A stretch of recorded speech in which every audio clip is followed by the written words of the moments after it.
Welcome to the Idea Pod, a podcast dedicated to exploring and interrogating professional, biomedical, and applied ethics here at the University of Leeds.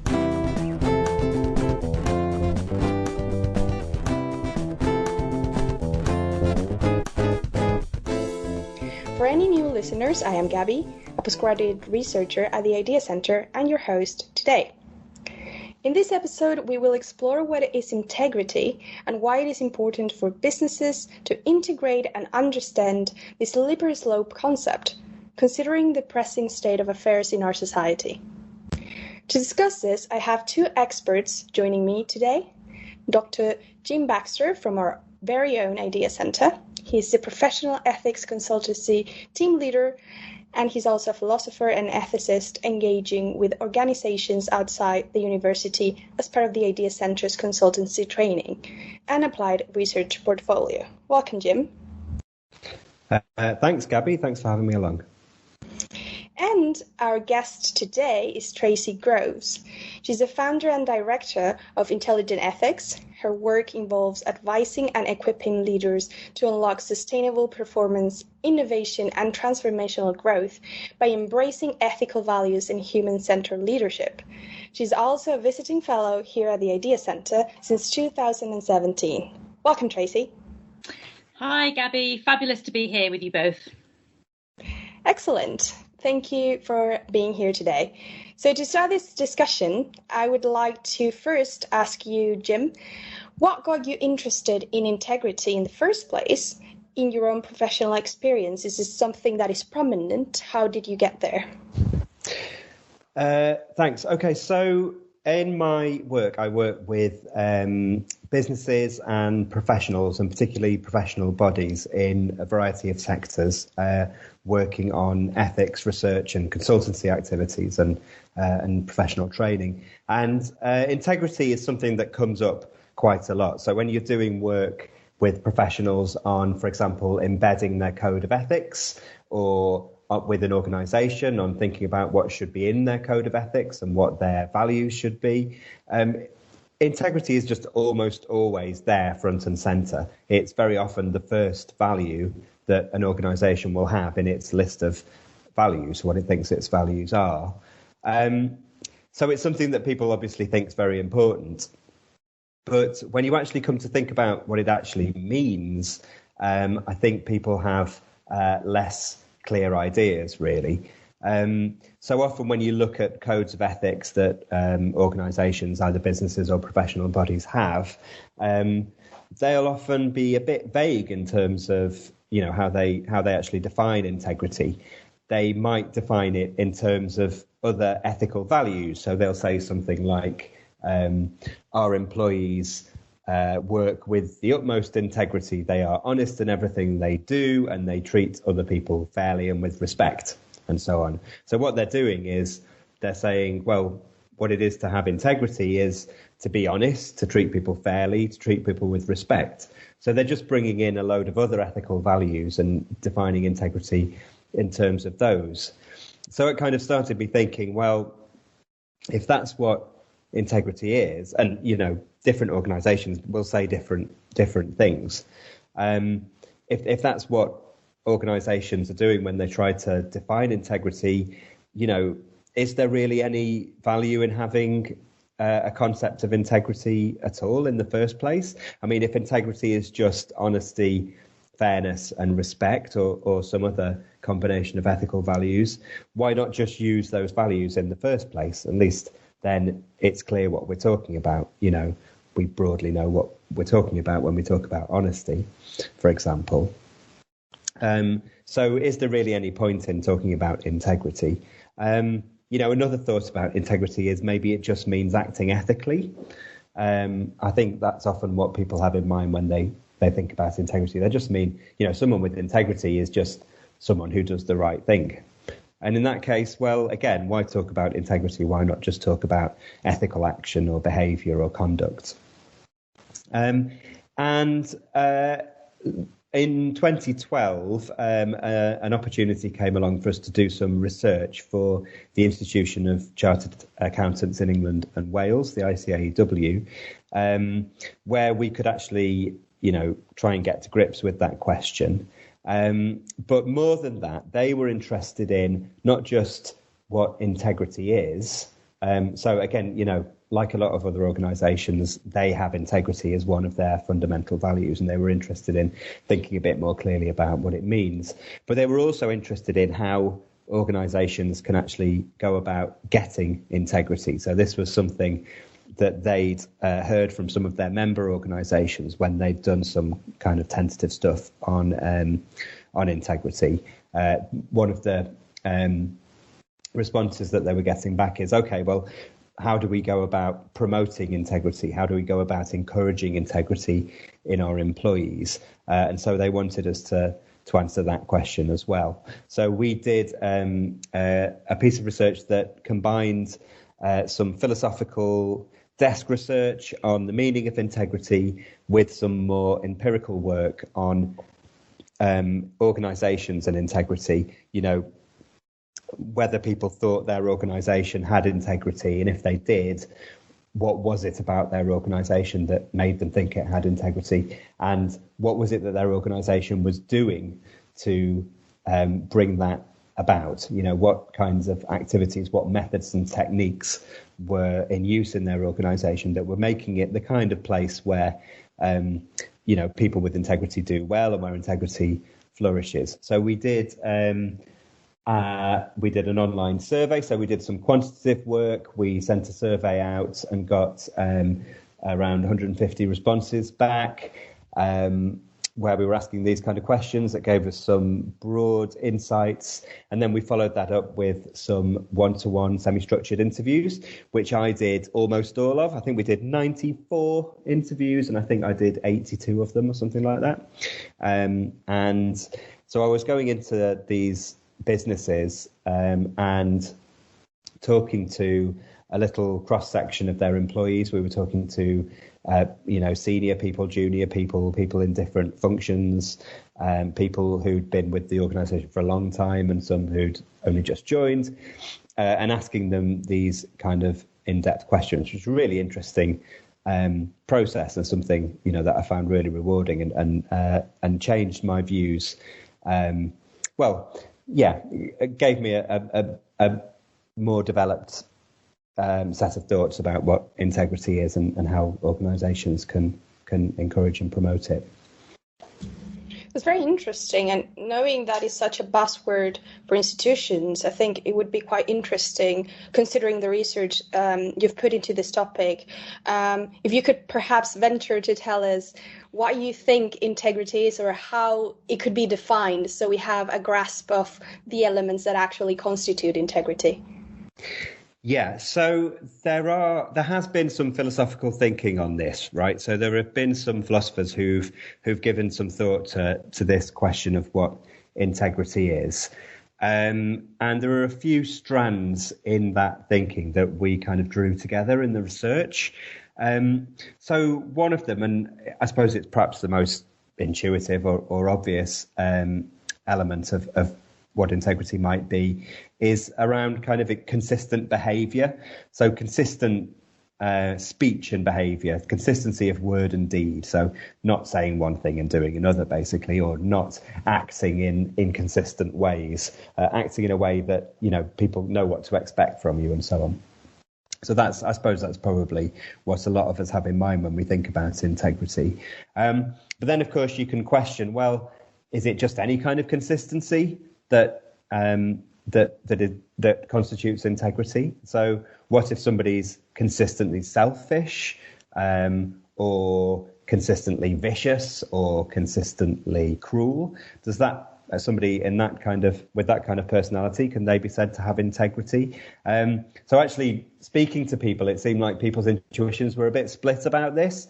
And some people thought, well, yeah, just, it so long as people are consistent, but so long as they sort of have this wholeness of character where they their actions and words are directed in a particular way, it doesn't matter, where they're directed, and it doesn't matter whether they're directed at good things or not. It's still integrity. Whereas other people, were a bit reluctant to call that integrity and thought actually integrity requires something a bit more. So I think probably a slim majority, at least, thought that integrity is not just consistent behaviour, but it's consistent behaviour on the basis of at least recognisably ethical values. So if someone is just always selfish and you can always rely on them to be selfish, is not integrity.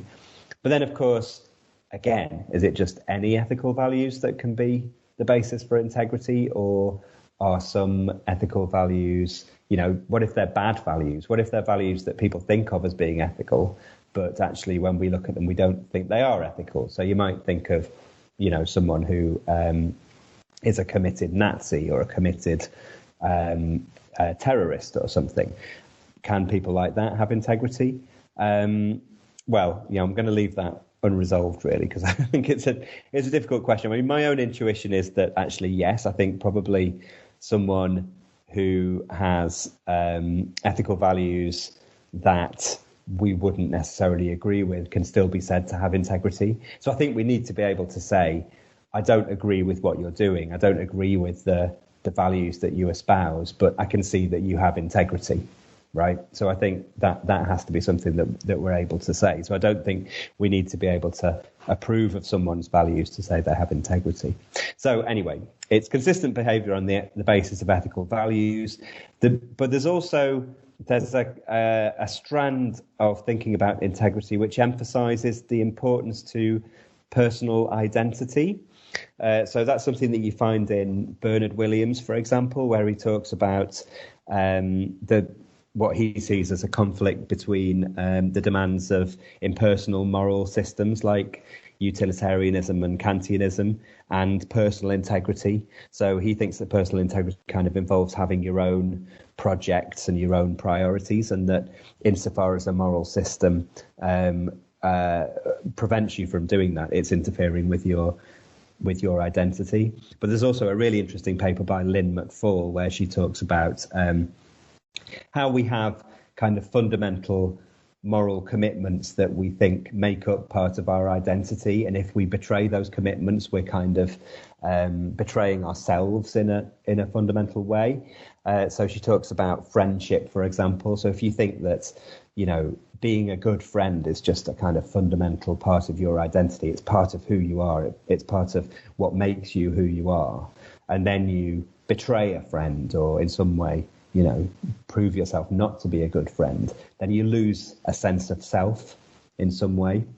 And that kind of speaks to the way that some of these moral commitments are, they define who we are in a way that other moral commitments might not. And it's those moral commitments that McFall thinks are part of integrity. But then there's also, so far, what I've been saying is a bit kind of inward looking. It's a bit sort of, it's a bit personal, and you might think it's almost making a fetish of your own moral commitments. And actually what matters is your ability to influence the culture around you. And there's another strand of thinking about integrity which emphasizes the idea of standing for something. And there's a really good paper about this by Cheshire Calhoun, talking about integrity as a social virtue. So what this says is, what's valuable about integrity is not just kind of internal consistency and not acting against our own moral commitments, but it's the ability of somebody, who stands up for what they see as important moral principles and values in a community of people who are making decisions about what to do. So having integrity is not just being committed to certain values and principles, but it's demonstrating your commitment to those values and principles in a way that can have a broader influence. I think that does capture something quite important about what we think is important about people with integrity. And I think it's particularly relevant in things like professions and in businesses as well. When you see a leader who you think of as having really strong integrity, it's often that they've kind of publicly taken a stand on in defence of, certain ways of doing things, perhaps by refusing to act in a certain way, even though it might be kind of in their narrowly construed self-interest to do so, for example. So I think, so there are these several strands. I thought really when looking at these different philosophical approaches, that probably most of these aren't incompatible with each other, and it's more highlighting particular elements of the concept of integrity, which have value in different ways.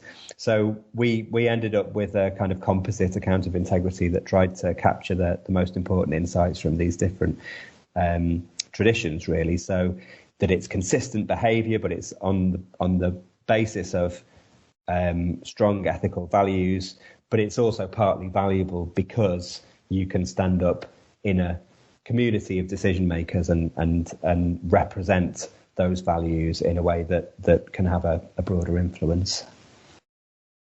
But there is also one other thing that I think is kind of illustrates a particular aspect of integrity, which isn't found in the philosophical writings that I've seen. And it's just the thought of being motivated by the central values of a particular domain. So it's interesting to me that we often talk about someone having integrity within a particular domain. So we talk about someone who has artistic integrity, or we might talk about someone who has moral integrity or professional integrity. And I think what we're doing there is we're saying this is somebody who's motivated by the central values of that domain, even when it's at the expense of being motivated by other values, which might be, objectively equally important. But when we say someone has a particular kind of integrity, we're drawing attention to the fact that they are motivated by values within that domain. So I think artistic integrity is particularly illustrative there. So you can imagine an artist who, everything they do is kind of directed towards producing really great art. And, perhaps we can imagine that other areas of their life are being neglected, and perhaps they don't treat people particularly well, right? But they're sacrificing those other areas of their life in order to serve the values of this particular domain that they've just made a decision is more important to them than anything else. And I think in that kind of situation, you if you think of integrity as being wholeness, well, you would think, well, the fact that they're acting consistently in one domain but not in another would mitigate against calling them, someone with integrity. But I think there is a sense in which someone can just be said to have artistic integrity, or conversely, they might have moral integrity, but not some other kind of integrity. So I think there's a sense in which it's just, we think of integrity as being motivation by the values, the central values of a particular domain of activity. Great, that is actually quite thorough and very interesting. So, considering these theoretical distinctions that Jim mentioned and the conceptual nuances that we were able to visualize, it would be interesting to now contrast that with what happens in practice. So, Tracey, I would like to turn to you now and ask you about your first-hand experience working with companies. Do you think is there any connection with these distinctions? Can we see them in the expectations of companies? So what is it that companies are looking for when it comes to integrity, and has this changed over time? Thank you, Gabby. And yes, I'm going to come at it from a very different perspective from Jim, but actually there's so many crossovers and synergies with what Jim is coming at from a business and commercial perspective. And to go straight to the heart of your question, what are the companies looking for with regards to integrity? It's very hard to generalize, obviously, because we're looking at organizations of all different shapes and sizes, different types of organizations, setups, sectors, industries, and the environment within which they're operating. So forgive me if I'm going to give you more of an overview and generic feel for what it looks and sounds like in the business world. Over the years, and I've been doing work with corporate integrity and business ethics now for about 20 or so years out of my 30-year career. And I would say it's moved significantly away from where it started, which was a real focus on controls. So this was around risk management, around compliance with regulation, legislation, governance guidelines. You can imagine, very rule-centred, very rules-based. And over the years, there's been a recognition and a realisation that actually, when we refer to integrity, not only are we looking for a congruence to build on the consistency theme that Jim referred to, not only are we looking for a congruence in terms of being able to adhere to those rules and those procedures which we put in place, but most importantly, thinking about how the impact of those is going to have a positive impact on society and us within the organisation as well as human beings. So it's matured and evolved into something much more human-centric, if I call it that. So integrity now is not just about doing what you say. Ultimately, we're also looking to explore and understand what's the impact of that and how is it making people feel. And again, the focus is being not just on our people internally, so thinking about employees and leaders themselves, obviously, but also the wider stakeholder group as well. So customers, suppliers, shareholders, investors, wider society.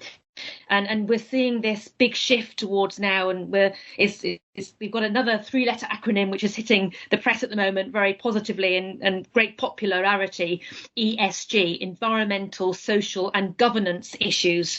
So integrity is a red thread that runs through. What are we doing as an organisation to think about our impact on the climate and the world within which we live? That's the environmental piece. The social piece is looking at what about the impact on our employees' well-being? Do they feel not only physically safe, but do they feel psychologically safe within the workplace? So can they speak up? Can they challenge? Can they question what's happening or what's not happening, as the case may be? So this ability, this focus on the social piece now is much more about the impact on our well-being and the social health of an organisation, which extends not just within the walls, but outside the walls into wider society as well. And then the governance piece is around our ability to be transparent and to be able to articulate how we are applying those ethical values within our business decision making. So what does that look like, therefore, in terms of diversity within the workplace and in particular within leadership teams? And we see a lot of emphasis on diversity in its broadest sense now within executive decision making. And are we being honest and open about the decisions that we're making and the impact that we're having? So that's the journey that we've been on, and there's much more now emphasis on around how we can perform as organisations, not just from a financial perspective, but also thinking about thriving and surviving beyond the short term into the long-term sustainability, not only for the business itself, but others around us. So it's been fascinating to watch, moving from this rules-based to much more around the behaviour, the values, the well-being space, but ultimately really thinking about this as a differentiator within the business world, because actually you're only going to survive and thrive in the longer term and attract the best talent if you can show this consistency and this ability to not just say and do the right thing with regards to applying your values, but also thinking about the consequences of that as well. And Tracey, considering the changing focus, so now you're talking about impact, transparency and diversity. What does it look like then when an organization loses integrity? What kind of effect does it have on the business? How can we see this now? It's such a great question, Gabby, because we quite often focus on all these things that we aspire to and we lose sight of the impact of what I would call some of these near misses, when we don't quite get it right. And when we don't quite get it right, it can very, very quickly escalate. It can really spread. And the kind of things I'm talking about is, for example, I don't trust the company to be able to listen to any concerns that I might have. So you may feel that there's some inappropriate conduct or some behaviour taking place, either with your work colleagues or with one of the suppliers or agents that you're working with. And you feel that if you were to say something and to speak up about it, either you would be fearful for the consequences of that, what would happen to me, would there be some form of retribution, or you wouldn't even bother speaking up because you would know you wouldn't be listened to. So the futility of it overrides your decision making, your ability to act with integrity, therefore, and speak up. So a lack of trustworthiness, not only in terms of the organisational policies and procedures, but how the leadership will respond to that, is very symptomatic of the organisation losing sight of what it stands for. And we haven't mentioned the word purpose as yet. And again, this is very much linked to activating purpose, so our ability to execute our integrity through the decisions that we make and why we exist as a company.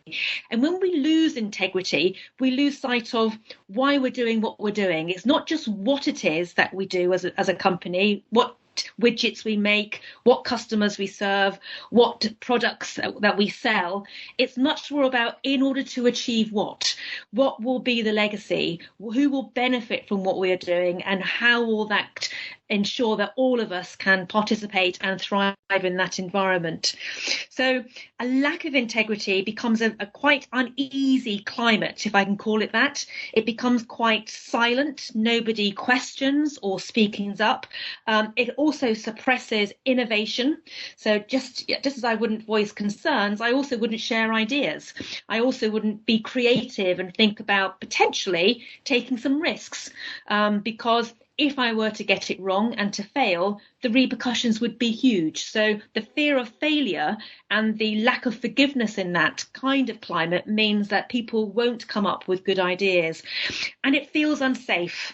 There's a level of uncertainty. And, my experience tells me there's a lot of mutterings going on, if I can call it that. So a bit of gossip, lots of stories, lots of myths, many of which may be unfounded, but they become the corporate hamster wheel, shall I call it that. It becomes the way that we do things around here.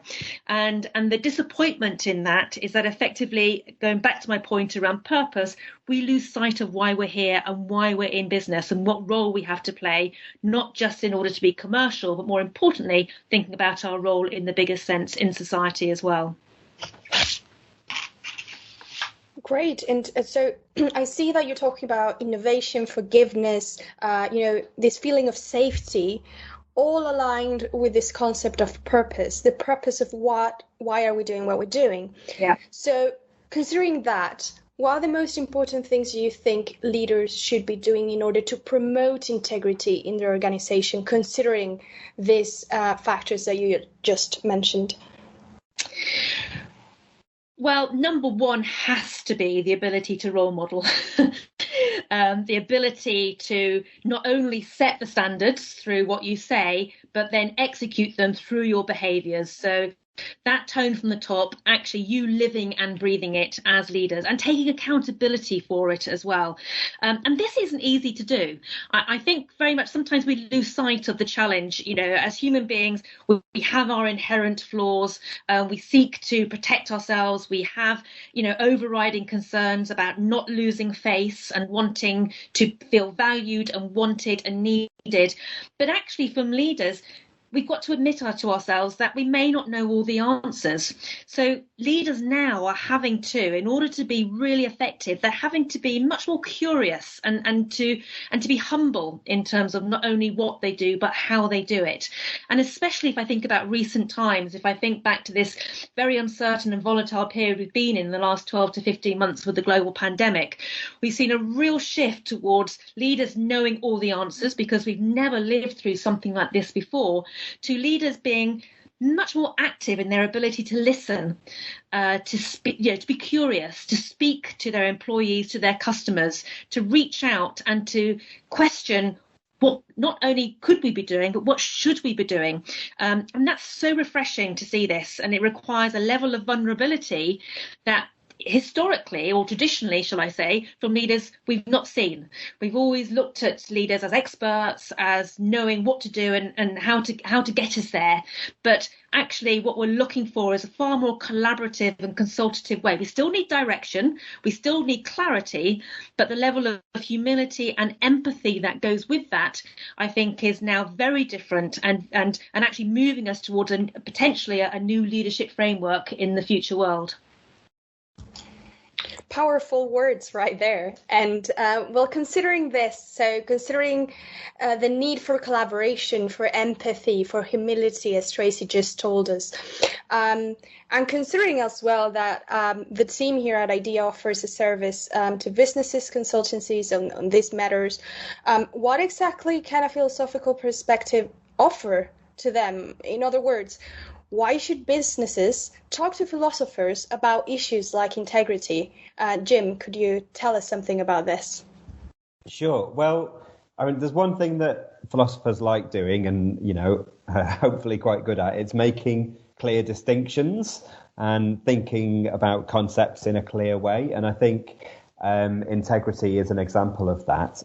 So I think one thing that businesses can get out of talking to philosophers about integrity is just getting really clear about what they mean by integrity and therefore focusing on the right things. So if you just think of integrity in terms of general ethical conduct or honesty or something like that, well, it can be quite difficult to know where to start in terms of trying to promote it. But if you're really clear about what you think this thing of integrity is in the first place, then you can get to grips with it and you can start to actually make practical changes within an organisation to try and promote and encourage it better. And our research provides an empirical basis on which to do that, and it's informed by quite a lot of research. So we think it reflects something that's fundamentally real. I think another thing that businesses can get from talking to philosophers, and this is true in general, but I think it's true of integrity in particular as well, is just about challenging assumptions and asking deeper questions which might not occur to you as a business leader.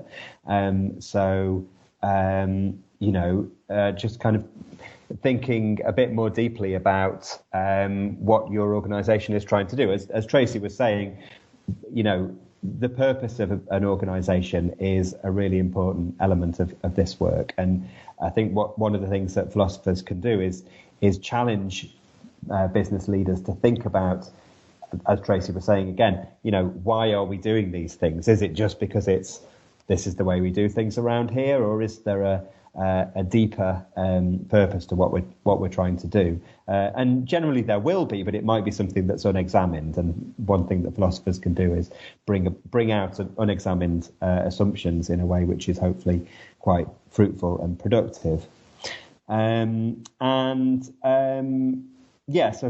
That's it really. I think, that whole idea of organisational purpose, I think, is quite important because it relates to integrity in various important ways. So if integrity is consistent action on the basis of ethical values, or what are those values? What should the fundamental values of the business be, and how do we ensure that we are acting consistently with them? If you're a leader in an organisation, which values should you be standing for? And how do you do that? How do you do that in a way which influences the broader culture of your organisation? So I think there are lots of insights from philosophy which can be of use to business leaders. So you mentioned values, and I think that's quite interesting because we always tend to see businesses trying to have this code of ethics or aligning values, but then what does that mean? Right. So perhaps having that clearer distinctions or answering deeper questions or challenging assumptions that a lot of people might have despite the best intentions, that could be one of the benefits. So Tracey, what is your perspective about this? How can you see businesses benefiting from this input and this collaboration with philosophical perspectives? Well, Gabby, I can honestly answer that using my own personal experience, actually, of working with Jim at the team at the Idea Centre, and here I am after all my years of business and working within the corporate governance space, and I've learned hugely from working with the Idea Centre, just from the way that we debate and the way that we question and challenge each other's assumptions in a way that I wouldn't do in a business world. So it's having that intelligent, informed dialogue and questioning without hidden agendas, without any, reference to and thinking about this from a profitability perspective, but it's more going to the core of why we're doing it.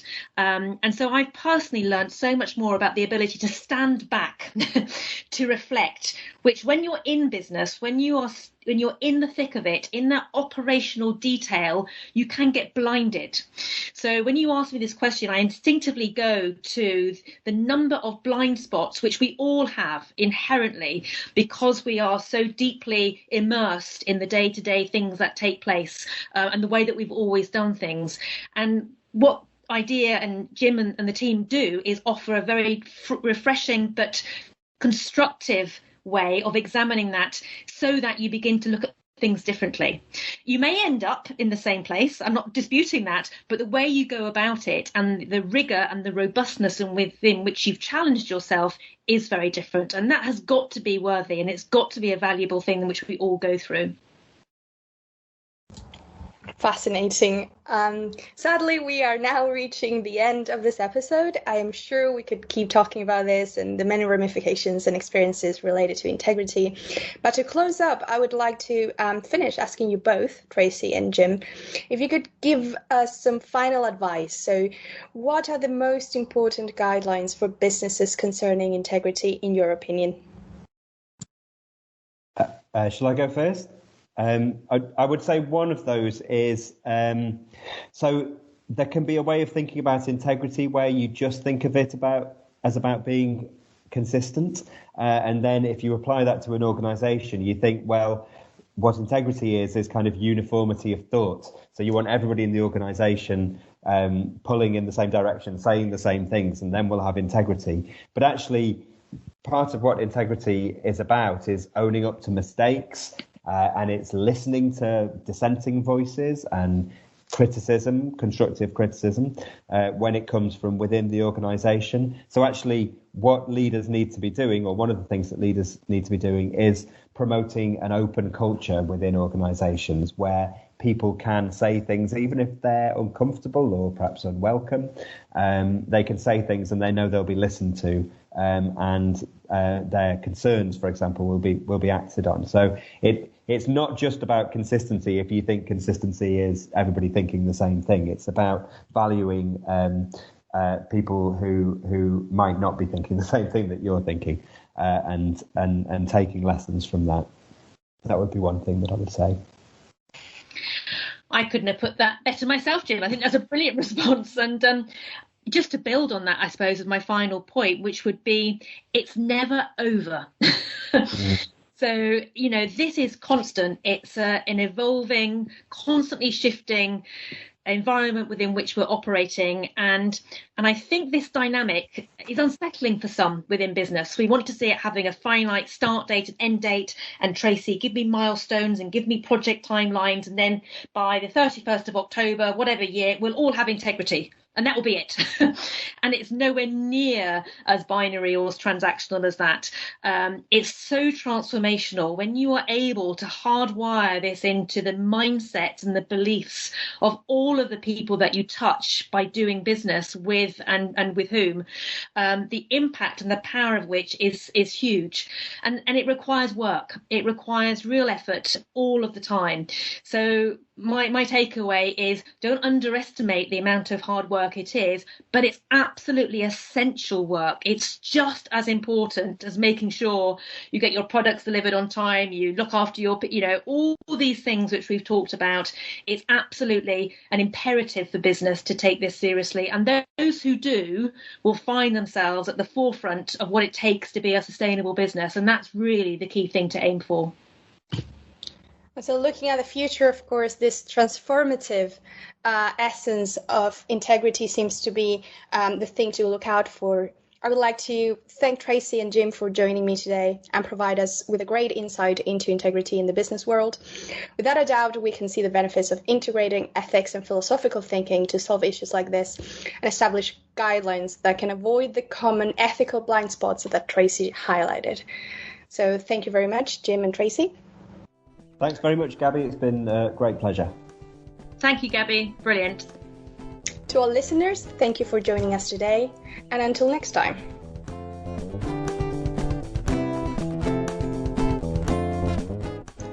The Idea Pod is produced by the Interdisciplinary Ethics Applied Centre at the University of Leeds. Find out more at ahc.leeds.ac.uk/ethics. Music composed and conducted by Josh